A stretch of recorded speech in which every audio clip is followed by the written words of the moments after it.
Greetings, everyone. Glenn Kellaway coming to you from the basement. Hope everyone is having a lovely day today. I am here to talk about my third favorite band of all time behind the Beatles and Bob Dylan, and that would be King Crimson. I absolutely love this band. Robert Fripp is absolutely brilliant. He's been the one constant in the band since 1969 up to, I guess they stopped touring in 2021, maybe. They did do a tour through COVID, didn't come to Canada in that tour, but I have seen them a couple times live, and they were incredible. I mean, I was just mesmerized how good they were. The last time I saw them, I bought a celebration package. Now, what's a celebration package? It is a $500 ticket. I know that's a lot of money, but it was the greatest concert experience of my life, and I did it once for myself. And what happens is you get access prior to the start of the show. They take you to the front of the stage.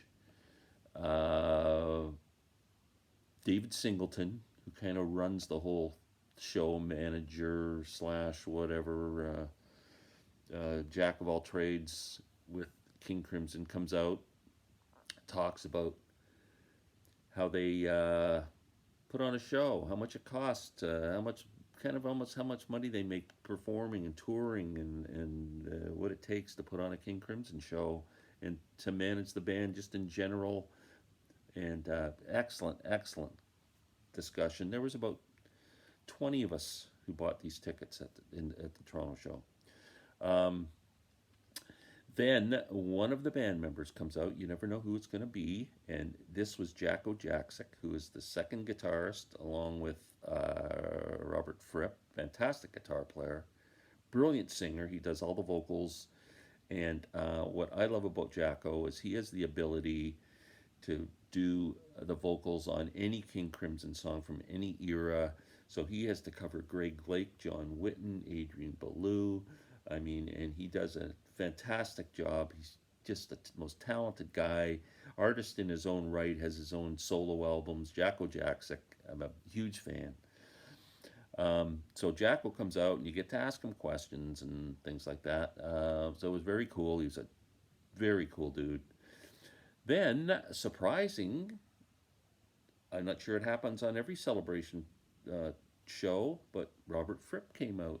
And Robert's an interesting dude. When he first came out, he stood on the stage and he said, I have a couple of rules here before we start. No questions. You can't not ask me a question. He says that if you ask him the wrong question and it throws him off and he can't get it out of his mind, that he cannot concentrate on the show. So now, what's interesting about that is if you know anything about Robert, you know that he's an incredible musician for one thing, but he didn't become an incredible musician by sitting back, watching TV. The man is in his mid 70s and practices 6 hours a day still because he needs to keep his chops up to play the intricate guitar parts that he's come up with over the years with King Crimson. Um, and if he's not totally 100% concentrating on it, it's very intricate music, and there's a lot of weird stuff going on with his fingers that there's no way he would be able to do if his concentration wasn't 100%. So I kind of understand what he was getting at. So Robert talked to us for about half an hour. He was great, charming as hell, funny, uh, odd. He encompassed everything. It was really cool. Now on top of that, they give you a package when you come in the door. You get a CD that was only available for the celebration package. It was a double CD of kind of outtakes and stuff like that. It was King Crimson and at 50, which was pretty cool because it was 2019, um, which was 50 years since In the Court of the Crimson King came out. Um, in that, you also got an autograph program, all the band members. Fantastic. I have it framed on my wall. And I forget what else. There's a few things. Anyway, so when I was there and I bought my hat and I got a T-shirt and the whole bit, man, it was just a great experience. For me, it was like the greatest musical experience of my life, and I've had lots of great musical experiences. So today, enough yapping. I want to rank my top five King Crimson albums and uh, possibly rank a few of the live sets. So let's get started on number five. Number five is an album called Lark's Tongue in Aspic. This is an awesome album. I mean, and some people consider this their favorite album. King Crimson also has such great album covers, but the the instrumental song Lark's Tongue and Aspect is really a big part of their live shows. There's a part one and a part two, and it's very intense, just incredible music, written by Robert Fripp, John Wetton, Bill Bruford, uh, and yeah, it's great. Then a song called Book of Saturday. Exiles is on this album. Easy Money, which is another big live. They always do that live. I should mention David Cross and Jamie Muir also play on this album, but this is a pretty intense record, but loved by a lot of King Crimson fans, that's for sure. Number four, another one that gets like just is incredible record. Some people's favorite King Crimson album again, the trio, Red. Beautiful record, fantastic album. This is Robert Fripp, John Wetton, and Bill Bruford. I mean, it doesn't get better than that, fans. It doesn't get better in terms of musicianship. Um, Fallen Angels on here, One More Red Nightmare, and the beautiful song Starless, which is one of the greatest, most beautiful songs ever written. Do yourself a favor, go to Spotify. I think you might be able to catch a live version of it on YouTube, but listen to the song Starless. If that doesn't turn you into a King Crimson fan, I don't know what would. It's an incredible song. That's number four. Number three, an album that came out in 1980, Discipline. This is a totally different album. Adrian Belew was the vocalist on this album. John Wetton had left. They had taken, how much of a hiatus did they taken on this? I kind of got notes on. So the last album they released was Red in 1974. This album didn't come out until 1981, a 7-year absence. And I love that inner knot, they call it. The knot is great. Adrian Belew, Robert Fripp, Tony Levin, one of the great bass players of all time, who played with John Lennon, played with on John Lennon sessions, played with Peter Gabriel. Anytime Peter Gabriel tours, Tony Levin is in the band. He also has his own band. Incredible musician. And Bill Bruford, who's one of the greatest drummers of all time. But a couple of songs on this that I love is Indiscipline and Elephant Talk. Two great songs. Fantastic record. Number two, the most beautiful King Crimson album, Islands. Great cover. Islands, this is on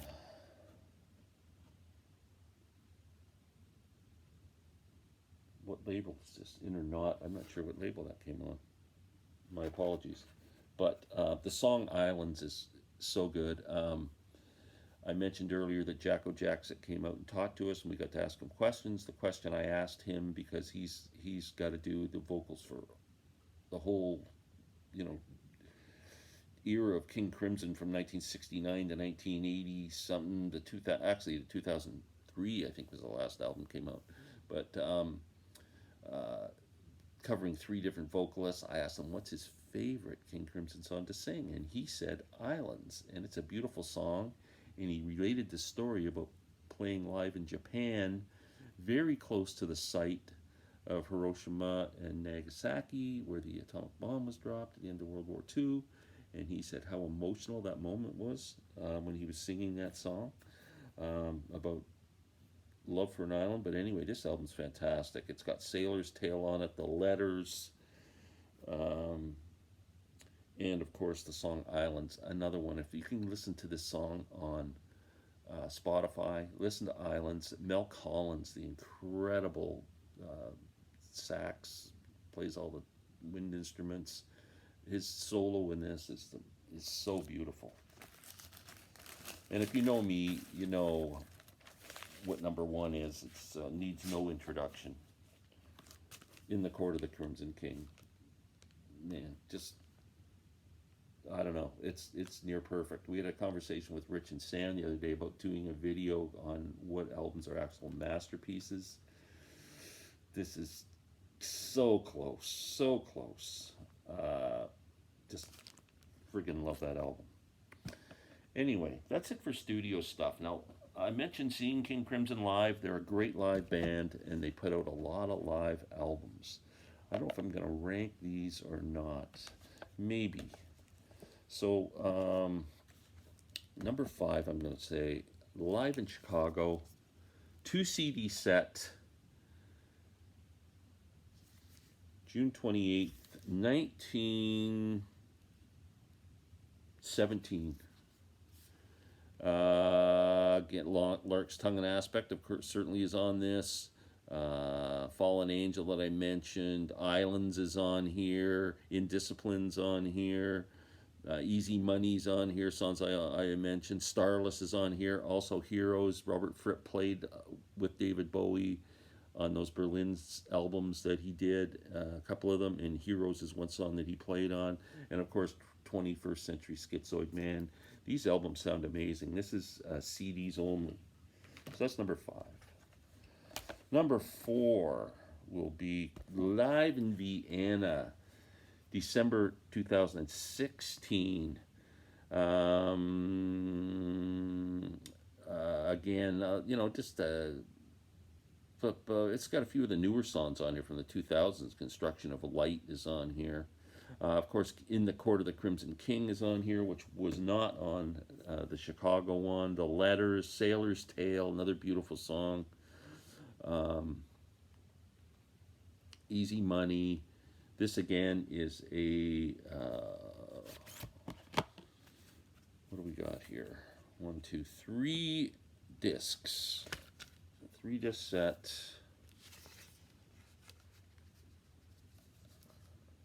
Now, when you go to a King Crimson concert, you have to put your cameras away.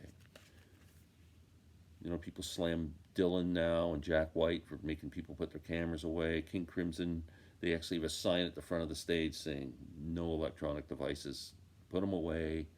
And then what they do is Tony Levin, who is actually really into photography,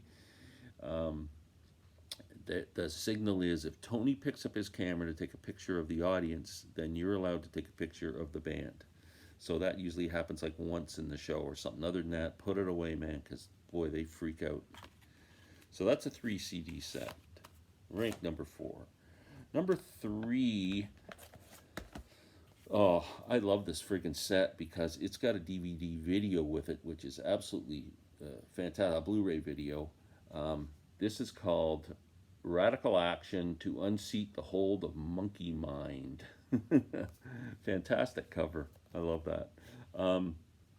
Again, this has all typical the Crimson songs that you'd want to hear, and the one of the best concert DVDs I've ever watched. You know why? Because they eliminated the audience sound, and they don't show the audience. You know when you're watching concert videos and they show an audience member going and singing along and stuff. I hate that. I want to watch the I want to watch the music. You're watching somebody play an incredible lead break, and they're showing some guy in the crowd going, like, stop it. So this, they don't do that. They focus on the band, and they cut out the audience, but it's the live performance. It's fantastic. Radical Action. Okay. I'm going to show 2 more. Number 2, Live in Toronto. This is from 2015, Queen Elizabeth Theatre. I understand this is on vinyl, and I've never seen it, but it sells for hundreds of dollars. This is fantastic set. I absolutely love this. 2 CDs, nothing fancy about it. It comes in a regular jewel case, but if you can find this one, it's excellent. That's number 2. And number 1, Meltdown. King Crimson live in Mexico. I think this is from 2018. Fantastic set list. Great. Comes with a booklet. There's the boys getting ready to go on stage.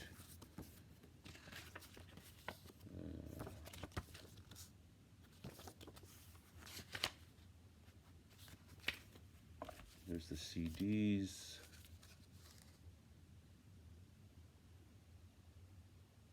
Now, King Crimson tours with 3 drummers.